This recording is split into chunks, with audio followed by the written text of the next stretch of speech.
दीवानी दुनिया ये चीज के आई शरीर के दुनिया दीवानी बतानी सुन बा लड़की कहे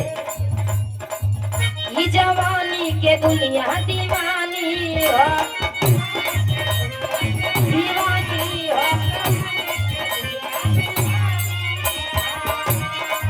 हमारा हुस्न पर झलकाते पानी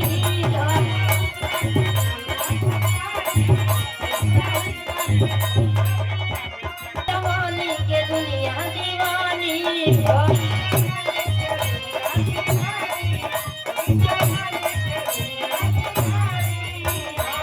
हमारा हुस्न पर झलकाते पानी जवानी के दुनिया दीवानी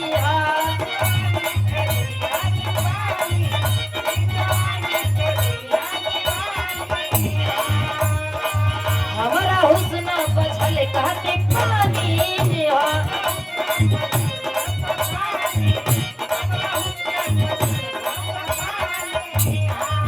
लड़का कहे मटकी चला तारू देखा के आई गोर टंगरी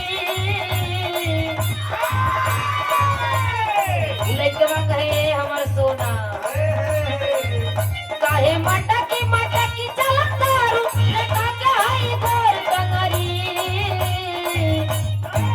हमारा नहना के चैना चुरावे